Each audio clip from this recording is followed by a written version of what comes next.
गुरु प्यारे साथ संगत जी, आप सभी को राधा स्वामी जी।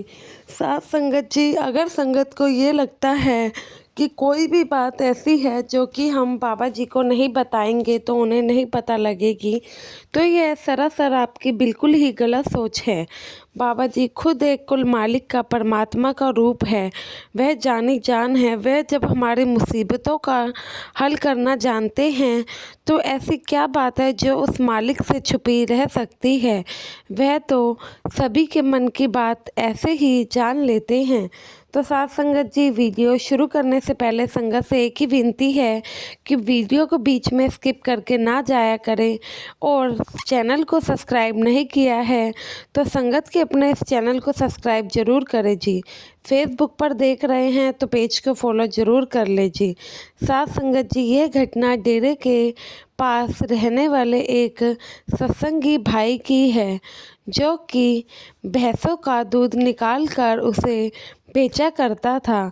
साथ संगत जी, यह भाई सत्संगी था और इसका यही व्यापार था। तो यह अपनी भैंसों का जो दूध निकालता था तो उसमें मिलावट नहीं करता था। वही दूध इसके पास से डेरे भी बाबा जी के लिए जाया करता था। तो बाबा जी को और डेरे के लोगों को यह बात काफ़ी पसंद थी कि यह भाई बिल्कुल भी और लोगों की तरह दूध में मिलावट नहीं करता है। तो साथ संगत जी, हमेशा ही जब भी यह डेरे अपना दूध सप्लाई के लिए जाता, बाबा जी भी इसकी काफ़ी तारीफ़ किया करते थे। कहते थे, बेटा इतनी भीड़ में एक तुम ही हो जो कि दूध में कोई भी मिलावट नहीं करते हो, बिल्कुल प्योर दूध तुम्हारे यहाँ से मेरे लिए आता है। तो साथ संगत जी, वह भी भाई कहता है कि बाबा जी, अगर मिलावट करके करना क्या है, आप हो, आप सब जानी जान हो, तो आप ही इसी काम में हमें बरकत डालेंगे तो मिलावट करके भला हम क्या ही करेंगे। तो साथ संगत जी, वह सत्संगी भाई के पास कम से कम 4 से 5 भैंसें थी। यही काम वह करता था, गाय भैंसों का दूध निकाल कर उसे सप्लाई करता था।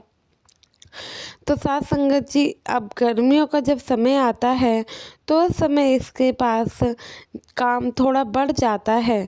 तो फिर ये उस समय कहता है अपनी बीवी को कि भाई, मेरे पे थोड़ा सा वक्त नहीं निकल पा रहा है, तुम मेरे पीछे से भैंसों का ख्याल रख लिया करो, उन्हें टाइम पे खाना पीना दे दिया करो और उनकी साफ़ सफाई का भी ख्याल रखना हमारा ही फ़र्ज़ है।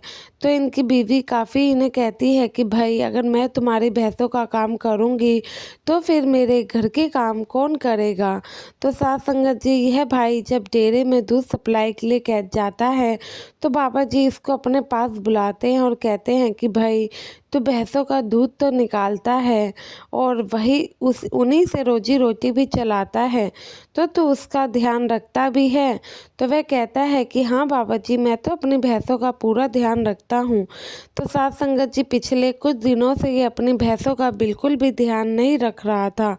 तो ऐसे ही करते करते 1 हफ्ता बीत जाता है। 1 हफ्ते बाद जब ये भाई खुद समय निकालता है, भैंसों को नहलाने लगता है, तो क्या देखता है कि एक भैंस थी इसकी, जिसका दूध डेरे जाता था, तो उसी भैंस के एक साइड पे जख्म हो गया था। जब ये सब देखता है तो अपनी बीवी को बुलाता है और कहता है कि क्या तुमने भैंसों का ख्याल नहीं रखा, देखो इसको क्या हो गया है। फिर तुरंत ही उस भैंस की सफाई करके डॉक्टर के पास लेकर जाता है। डॉक्टर चेकअप करता है और कहता है कि भाई, इसको दवाई देनी पड़ेगी, इसके यहाँ पे जख्म हो गया है, ये एक ही जगह पे बैठी रही हैं और गर्मी भी है, इसी कारण इसके यहाँ पर जख्म बन गया है, तो इसको दवाई देनी पड़ेगी। 4 से 5 दिन इनका तुम दूध मत निकालना, क्योंकि दवाई भी देंगे और इंजेक्शन भी लगेंगे, तो दूध निकालोगे तो वही चीज़ें दूध में भी आएंगी, जो कि दूसरे लोगों के लिए सही नहीं रहेगा। तो वह सत्संगी भाई कहता है कि हाँ, मैं समझ गया आप क्या कहना चाहते हो, मैं इसका दूध नहीं निकालूंगा, इसको भरपूर आराम दूंगा। तो साथ संगत जी, उस भैंस का इलाज शुरू करवाया जाता है। अब उसी भैंस का दूध डेरे बाबा जी के लिए जाता था। अब वह जब डॉक्टर के पास से सत्संगी भाई घर आता है तो इनकी बीवी चिंता व्यक्त करते हुए कहती है कि भाई अब क्या होगा, इसी भैंस का दूध हम बाबा जी के लिए भेजते थे और बाबा जी को तो इसी भैंस का दूध पसंद भी था। अगर हम दूसरी भैंस का दूध लेकर जाएं तो कहीं वह बाबा जी पहचान गए तो वह कहता है कि ऐसा नहीं हो सकता, दूध तो सेम ही होता है, बाबा जी को देखना कुछ पता नहीं लगेगा। तो साथ संगत जी वह भाई अगले दिन दूसरी भैंस का दूध डेरे पहुंचा देता है।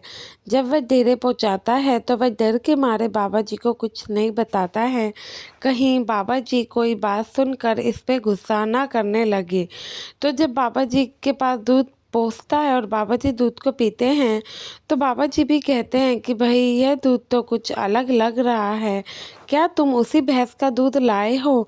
तो यह भाई डरते डरते हामी भर देता है और वहाँ पर ज़्यादा देर ना रुकते हुए वहाँ से निकल जाता है, क्योंकि इसको यही डर था कि बाबा जी को पता लगेगा तो बाबा जी इस पर गुस्सा करेंगे कि इसने अपनी गाय भैंस का ख्याल क्यों नहीं रखा। ऐसे ही 2-3 दिन बीतते हैं। जब ये भाई आता है तो कहता है कि अपनी वाइफ को कि भाई 3 दिन तो देखो बीत गए हैं, 2 दिन की और बात है, फिर हमारी भैंस ठीक हो जाएगी, जब तक बाबा जी को कुछ ना पता लगे तो ज़्यादा अच्छा है। जब वह दूध लेकर जाता है अगले दिन तो बाबा जी उसको अपने पास रोक ही लेते हैं और कहते हैं कि भाई तेरे दूध में या तो मिलावट हो रही है या तो तू दूसरी भैंस का दूध ला रहा है, क्योंकि वो स्वाद नहीं आ रहा जो पहले था। वो कहता है, फिर वह रोने लगता है और कहता है कि बाबा जी मैं आपसे माफ़ी मांगना चाहता हूँ। दरअसल बात ये है कि मेरी भैंस की तबीयत ऐसे ख़राब हो गई थी। तो बाबा जी कहते हैं तो क्या हुआ, वह जानवर है, जब इंसानों की तबीयत ख़राब हो सकती है तो जानवर की क्यों नहीं, तुमने ये बात मुझसे बताई क्यों नहीं? तो वह कहता है कि बाबा जी मुझे डर था कहीं आप यह बात सुनकर मेरे पर गुस्सा ना करें, इसलिए मैंने नहीं बताया। बाबा जी कहते इसमें गुस्से वाली क्या बात है, अब तबीयत तो सबकी खराब हो सकती है लेकिन तुम्हें मैंने कहा था जीवों का ध्यान रखना तुम्हारा फर्ज है। वह कहता है कि बाबा जी क्षमा चाहता हूँ लेकिन अगली बार से ऐसी गलती कभी नहीं होगी। तो बाबा जी अपने ड्राइवर को बुलाते हैं और कहते हैं कि भाई चलो हमें कहीं जाना है। तो वह सत्संगी भाई को कहते हैं कि मैं तुम्हारी भैंस को एक बार मिलना चाहता हूँ। तो वह कहता है कि बाबा जी मैं माफ़ी मांगता हूँ, आप कहाँ मेरे घर जाएंगे और आपको पता है कि मेरे हालात क्या हैं। तो बाबा जी कहते हैं कि भाई तू मुझे ले जाना नहीं चाहता है क्या? तो वह कहता है कि नहीं बाबा जी मैं ऐसा नहीं कहना चाहता हूँ, आप मुझ जैसे गरीब के घर चलना चाहते हैं तो चलिए। तो वह साइकिल पे चलने लगता है। इतने में बाबा जी कहते हैं कि तुम भी मेरे साथ गाड़ी में चलो। तो वह हाथ जोड़कर कहता है कि बाबा जी इस नाचीज़ की इतनी क्या औकात जो मैं आपके साथ जाऊंगा। तो बाबा जी कहते हैं क्यों भाई, मेरे साथ जाने में क्या दिक्कत है जो तुम नहीं चल सकते हो, आओ गाड़ी में बैठो। बाबा जी उस सत्संगी को गाड़ी में बिठाते हैं और उसके घर की ओर रवाना हो जाते हैं। जब इस सत्संगी भाई की बीवी देखती है कि बाबा जी खुद इनके घर उस भैंस को देखने आए हैं तो वह एकदम चकित रह जाती है और आंखों से झरझर आंसू बहने लगते हैं। कहती है कि बाबा जी हम जैसे गरीब के घर आए हैं, मेरे को तो यकीन ही नहीं। तो साथ संगत जी बाबा जी फिर उस गाय के पास जाते हैं और उसके सर पर हाथ सहला देते हैं। जब बाबा जी उसके सर पर हाथ सहलाते हैं तो उसकी आंखों से भी पानी बह रहा होता है। तो बाबा जी कहते हैं कि बेटा आप ही नहीं ये भी परेशान हो रही थी जब 2 दिन से इसका दूध मेरे तक नहीं पहुंच रहा था, क्योंकि जो रूहें होती हैं वह पहचानती हैं ये बहुत ही अच्छी रूह है। तभी इसके मन में भी खलबली हो रही थी कि यह 2 दिन से दूध मेरे तक नहीं पहुंचा पा रही हैं, इसलिए ये मुझे याद भी कर रही थी, इसलिए तो मुझे आज इसके लिए यहाँ पर आना पड़ा। तो साथ संगत जी यह घटना सुन के संगत पूरी ही हैरान होती है।